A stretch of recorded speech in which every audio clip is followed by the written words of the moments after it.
Hello and welcome to day 2 of the Aeon Drive tournament. My name is Warning Track and I'm joined by unknown availability. We've got lots of hot platforming action ready to go like they were Pez.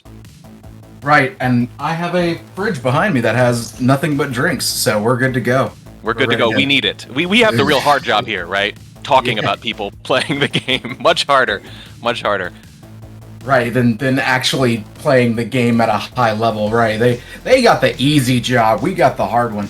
Yeah. So, who has the easy job today? In our first match, it's Artega versus DaveTheEpic04. I guess Dave the Epic 1 through 3 was probably taken. That's what we've got in our first match. Second match is going to be Fluffy Prower versus Sogaron. Those are both top 64 matches. And then the winners, we're doing this a little differently, the winners will face each other for the top 32 round right afterwards. So you get this nice little encapsulation. We're going to settle this little part of the bracket in the next hour.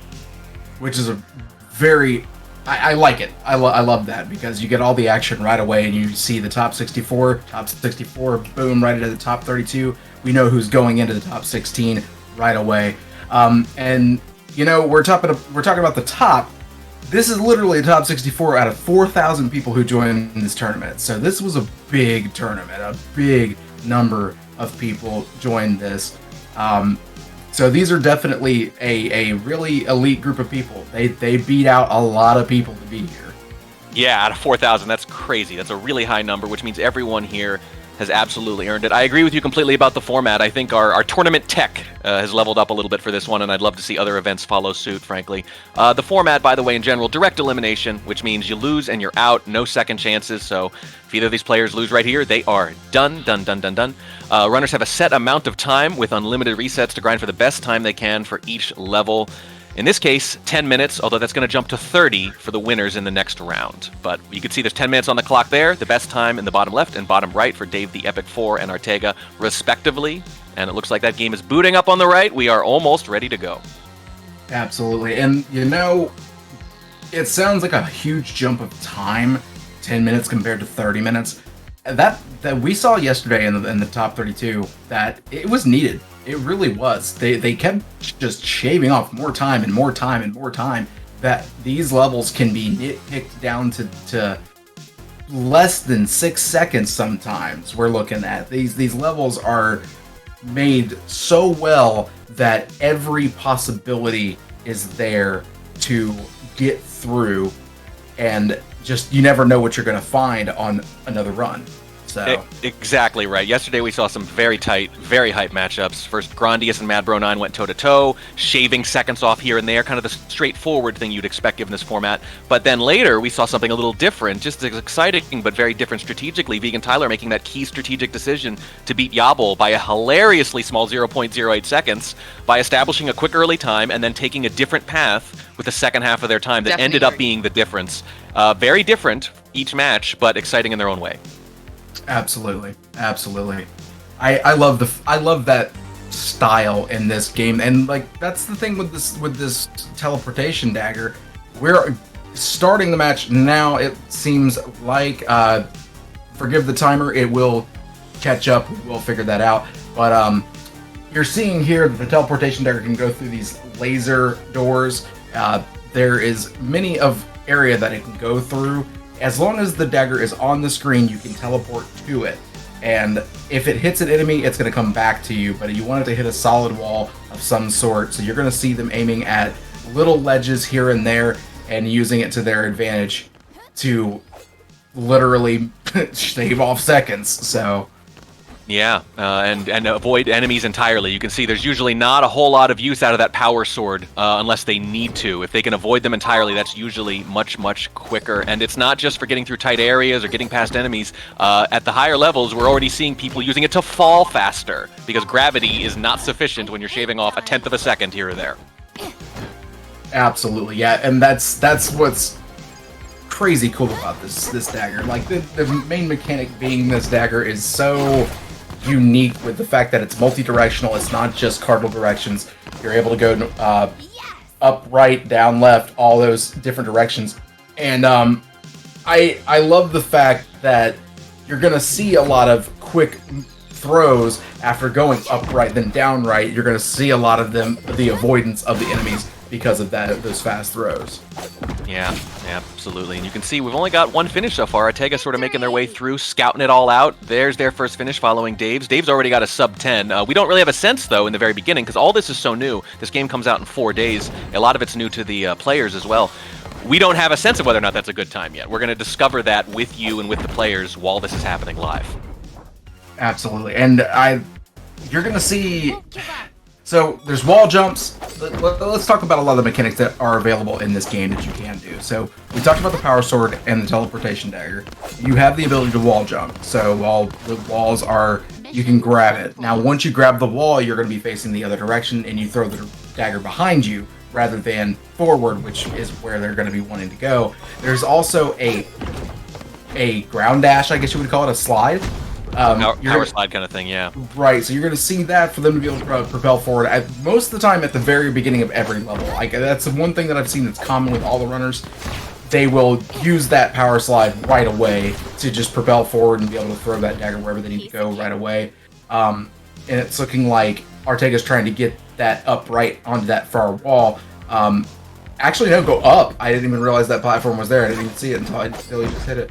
Oh man, look at Artega flying through this level. Oh, that was such a clean run so early in their time here. Oh yeah, and down to 7 minutes. It looks like that was a... God, I missed it because of the pixels.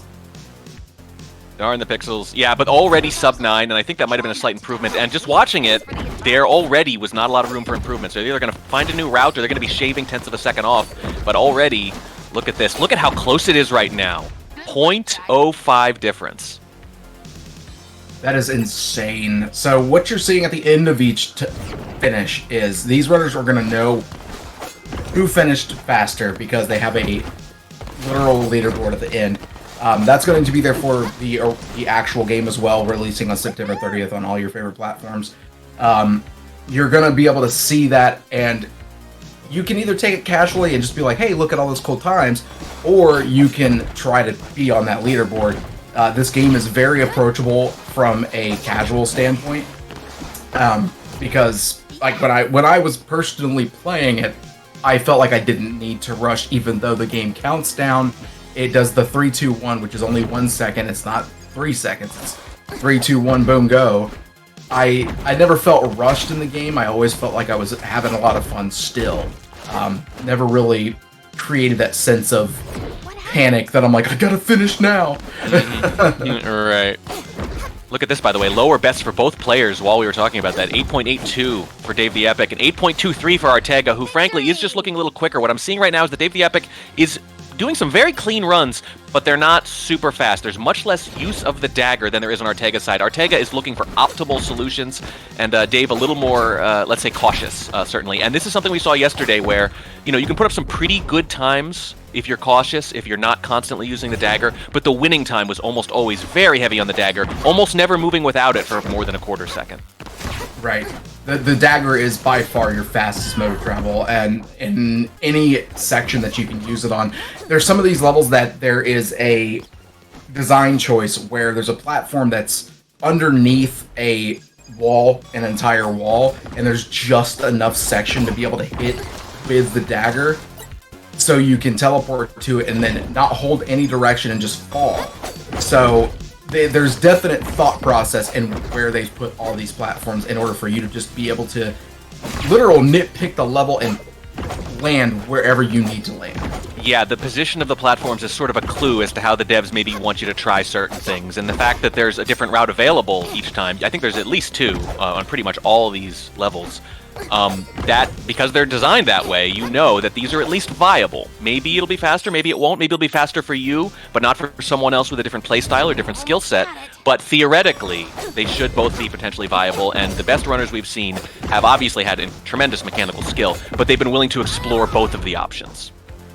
And right there on screen, you saw Artega. They were falling a little bit because it felt like they missed the dagger, but they came right back up and was able to teleport to it. As long as that dagger is still on screen in a wall, you can teleport to it no matter where you're at. Once you pull the dagger off screen, it comes back to you. So if you're falling down a pit, you can still save yourself with that dagger.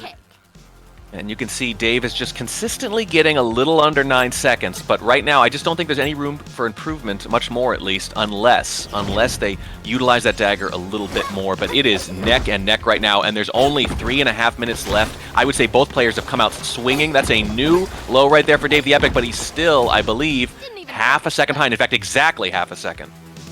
Yeah, and you just got to use that dagger more. That's really where it comes down. You've got to use it in every possibility that you can, and that's where, honestly, that half a second might be coming out at the very beginning, because you see Artega throw up and then throw right. Yes. And it cuts out a lot of time in wall jumping, so...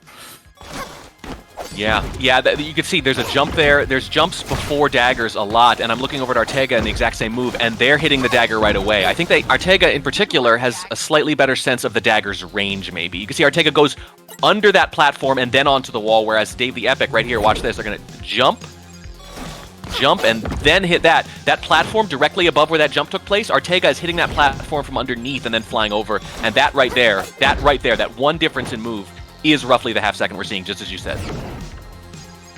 Yeah, I'm curious. I see them go up.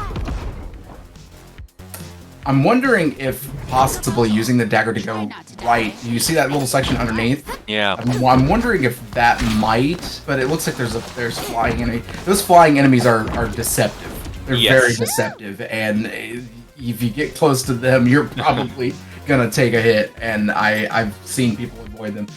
Well, it's funny. You start off facing this tiny little sliver of a platform. I think as soon as you spawn in, you would hit it if you did nothing else but throw the dagger. And I wonder, I don't think we've seen either player try that much. If they did, it was in the initial setup at least. Less than 2 minutes left, by the way.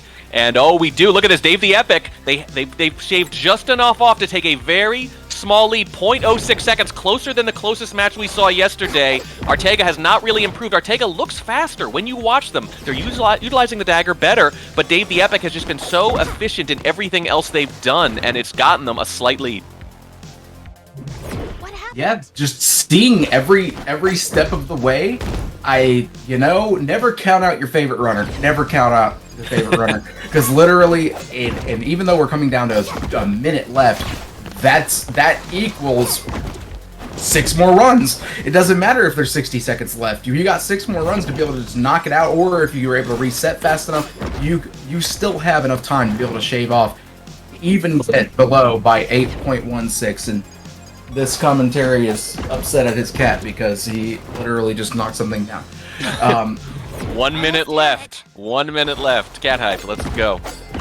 I've got to keep mine outside of the room personally, or they will absolutely interfere with this. They can sense the excitement. They just know I'm yelling. They don't know why. It is so close now. 40 seconds. 1 run is all it takes, and it's not just 1 run, too. It's a short stage, and both runners are consistently hitting around the 8 to 10 second range. So this very much could change at any point in the last 30 seconds here. Just a few more tries. Artega needs something a little better, but I don't see where they can shave things off. There's a little too much jumping in the middle of their run, but everything else is close to flawless. They missed it there at the end. They're only going to have 1, maybe 2 if they're lucky, if they die quick. This might be their last chance, their last run right here. They keep dying at the end. Here it comes. Big moment. Can they hit this time? Can they make it through? Oh, they missed. They did not hit it efficiently, but it did go through. I think that's going to be an 8.3 something, so it's not going to be a new best, and they're not going to have time. I think Dave the Epic has just taken this. Wow, and the last 2 minutes, Dave the Epic ends up beating Artega, moving on to the top 32. So what that's going to leave us now is we're going to be moving on to Fluffy Prower and the Garen. Sogeron. Yeah. Sogeron, okay. This commentary did not ask how to pronounce names, so therefore they're horrible at that. But that's going to be another top 64 coming up very, very soon. Please stick around, and then we're going to have the top 32, the winner of Fluffy Prower and Sogeron, going on to face Dave. What happened? So thank you very much, folks. Stick around, and we will be right back. That was a really tight match. I was 100% sure he was going to win. Both of you did a really great job. Why does this translation have so much delay on it? Wait, you got 785.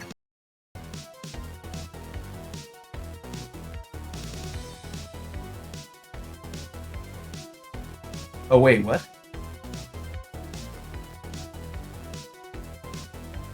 Oh, I'm seeing something else. We're seeing, I think there was a slight leaderboard issue. I think we missed just one in there, and Artega actually did, I think, clutch this out. Wait, was that after the timer though? That's what we're trying to figure out right now. Oh my goodness. Either way, this is just unbearably close. I'm pretty sure that was after the timer. I'm not gonna yeah. Okay. So we do have confirmation from the booth. That is after, unfortunately. So Artega did get a faster time, but the timer was out. Oh so my goodness. Unfortunately, even though the leaderboard does state Artega at this moment, the 10-minute timer set for the round of top 64 was out. So Artega, unfortunately, yeah, it was a buzzer beater, and unfortunately, that ball bounced and hit the ground and came back and landed back in the goal too late. So, shout outs to Artega for actually getting a lower time, but just not in enough time. Dave the Epic is going to be moving on to the top 32. That is 100% confirmed.